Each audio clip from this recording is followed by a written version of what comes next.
first, though, I've spoken to the acting Prime Minister Richard Marles on a range of issues, including that attack ad we've just shown you. But we started with the breaking news today that the Japanese military will be joining the US Marine rotations in the Northern Territory. Look, this is it's a very significant meeting. Firstly, it's the first time we've done the Australian, US, Japanese trilateral in Australia. We've met on the margins of other meetings around the world, but to have a dedicated meeting in Australia is actually a very significant step. When we had our 2+2 meeting with Japan in September, one of the issues that we were looking at is how we can utilise the reciprocal access agreement that we've reached with Japan, which has now been in force for a year or two. What that does is allow us to operate out of each other's bases and in each other's countries, and we really want to use this in a way which builds greater familiarity between our two defence forces and build interoperability. And one of the obvious opportunities was for Japan to participate in activities when the US Marine rotation is in place in Darwin during the dry months up here. So we have spoken to Japan about having their amphibious rapid deployment brigade, doing training with our own defence force, with our own army and with the US Marines. And we'll have more to say about that when we do the announcement later today. But having a more forward-leaning opportunity for greater training with Japan and the US together is a really fantastic opportunity for our defence force. Is this announcement likely to go down poorly in Beijing, though? Well, at the end of the day, this is about building Australian capability, and that's what we are focused on. I mean, it is really important that we are building the best relationships possible with like-minded countries, with our friends and with our allies. Japan is obviously a country with whom we share values, a democracy. I mean, we have a huge strategic alignment with Japan. Again, this very much came out of our bilateral meeting in September, but it's been a theme of the conversations we've been having with Japan now for a number of years. We want to do You're more. not expecting any major pushback from China? Well, ultimately this is a matter for Australia and Japan and the United States in terms of their presence in Darwin with the Marine rotation. That's the focus, and we're clearly able to engage with the friends and allies that we choose, and it's really important that we are engaging with both the United States and with Japan, and building a much bigger relationship with Japan has been a focus since we've been in power, and this is a very natural extension of it. The US Secretary of Defence Lloyd Austin, this is his 12th visit to our region since he's had the job. He's not going to have it for much longer. This will be your last talks with him. Are you disappointed that he will no longer be Secretary of Defence, given how committed he has been to the security of this region in particular? Well, Lloyd has been a wonderful Secretary of Defence for the United States. You're absolutely right in terms of mentioning his commitment to the region and his presence here, and 12 visits from the US Secretary of Defence to this region is a huge commitment. And at a personal level, over the last 2.5 years, I've met Lloyd Austin more than I have any of my other defence counterparts from around the world, which is a remarkable thing to say when you imagine that I'm probably one of 20 defence ministers around the world who would be saying the same thing about Lloyd. I will certainly miss Lloyd.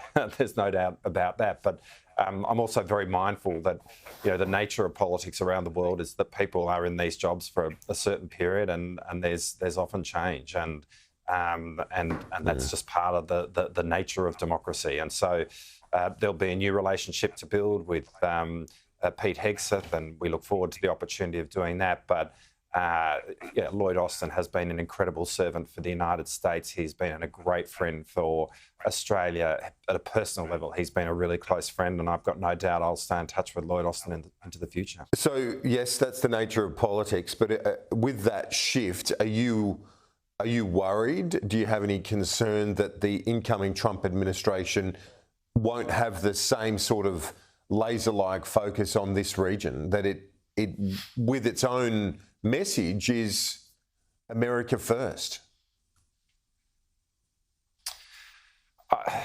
I mean, how I would describe Lloyd's effort is one of seeing the importance of American leadership in the world, and that includes this region. But the remarkable way in which Lloyd Austin's gone about his job is that he's been showing leadership in other parts of the world as well. I mean, I think the comments that we make about Lloyd Austin would also be reflected by those in Eastern Europe, as Lloyd has provided steadfast support to Ukraine and its fight against Russia. So the point here really is American leadership is what the world needs to see, and we are confident that we will see American leadership under the next Trump administration.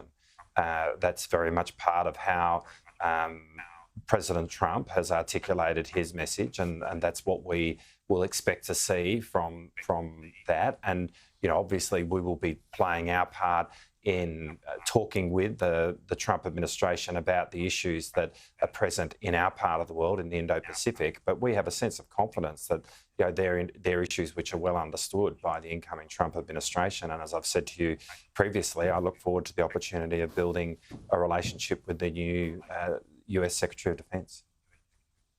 And do you also see almost an enhanced or greater responsibility on Australia in places like the Pacific, in our own backyard, when it comes to the next 4 years, because of China's assertiveness and its efforts to try and boost its influence across the Indo-Pacific, but including in the Pacific itself, in our own backyard? Well, what we've often said is that the rules-based order, which is very much in Australia's national interest, is an order which has been under pressure around the world. I mean, we see it obviously in the war in Ukraine, but we do see it in the Indo-Pacific as well. And so this is a moment where it's really important that countries that stand up for the rules-based order do so working with each other. And to go back to your earlier question, that is, for example, why we've put a real focus on building our relationship with Japan. But we are very much wanting to identify ourselves as a country which does see the global rules-based order, an order where disputes and differences are not worked out by reference to power and might, but are worked out by reference to international law. I mean, that's what's in the interests of a country like Australia. That's what gives a country like Australia agency. And so we very much stand for that proposition. And it's, we've been doing that over the last few years, and we'll continue to do that going forward. Acting Prime Minister, is that also part of your thinking, though, with this idea? Because we've got the climate talks underway at the moment in Azerbaijan. Is this part of the thinking where you want to host a COP coming up, a climate summit with the Pacific Islanders alongside them? Is that part of your strategic thinking as well? Well, it certainly forms part of building our relationship with the Pacific. I mean, we are seeking on its own terms to play a leadership role in terms of moving the world to net zero emissions by 2050, and Australia playing its own part in that. But you're right that in COP31 and seeking to hold this with the Pacific, this is a big statement in terms of our relationship with them. I mean, for the countries of the Pacific, the single biggest security threat is the existential threat in relation to the change in climate. We are talking about countries which are very much on the front line of the effects of climate change, low-lying coral atolls, for example, like Tuvalu or the Marshall Islands or Kiribati. They are incredibly exposed to changes in the climate. And so we've known for a long time that the ticket to engage, if you like, in the Pacific is to have a credible position in relation to global action on climate change. And certainly that starts with our own story in terms of reducing our own emissions, and holding COP jointly with the Pacific is a massive statement. about the way in which we seek to navigate the world with them. And that is very important in terms of our strategic circumstances. It matters that the countries of the Pacific see Australia as their natural partner of choice, and this is a perfect example of why they can. When you speak to the incoming Defence Secretary Pete Hegseth, what's your priority? What's your message to him?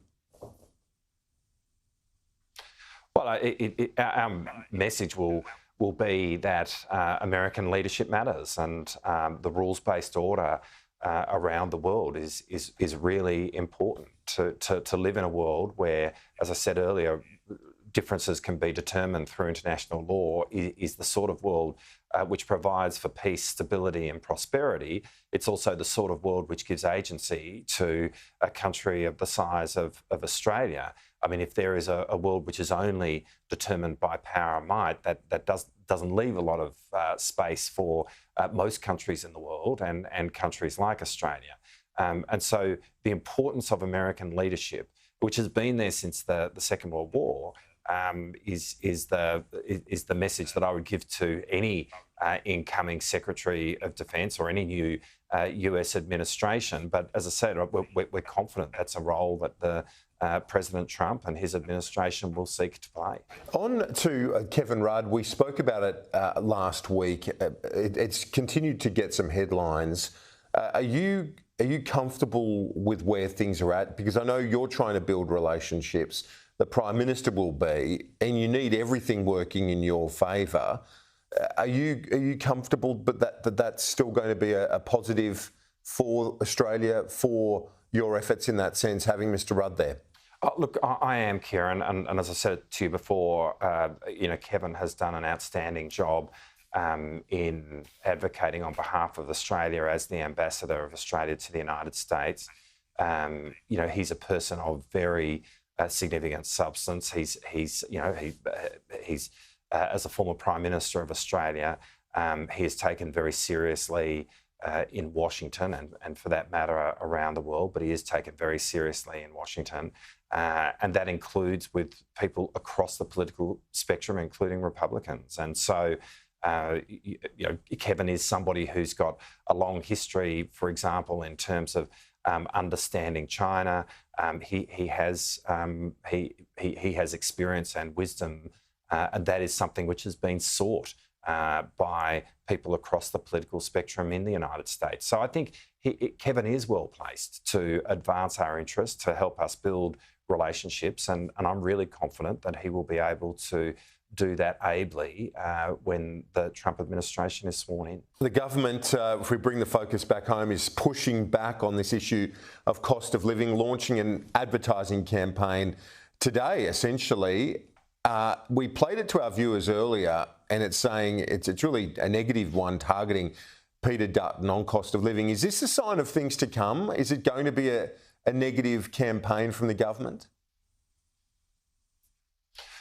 Well, we have been making the argument first and foremost about what we have been doing as a government, which is firstly to deliver two surpluses, something that the coalition never achieved, despite promising to do it in each and every year of their term in office.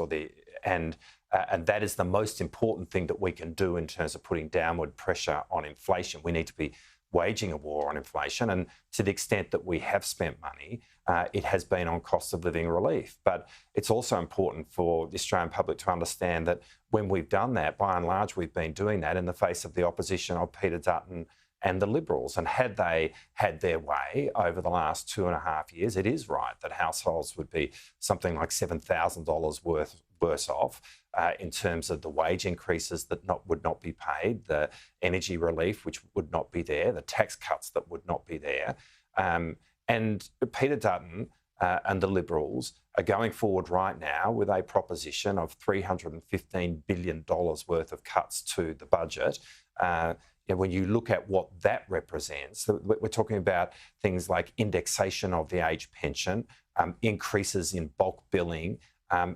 What Peter Dutton represents is cuts to those things, cuts to Medicare, cuts to access to health in that sense. And it is important that Australians, when they make their choice at some point next year, understand what that choice is. I mean, it is about a government which understands that people are doing it tough and there is so much more which needs to be done, and the job is not complete. And we do understand the cost of living pressures that are being faced by people, which is why we've been focused on that. But Peter Dutton, at every turn, has been opposed to those cost of living relief. And they are a proposition which would see cuts to the budget on the one hand, but they have a history of being unable to manage the budget on the other. Acting Prime Minister Richard Marles, appreciate your time. Thanks. Thanks, Kieran.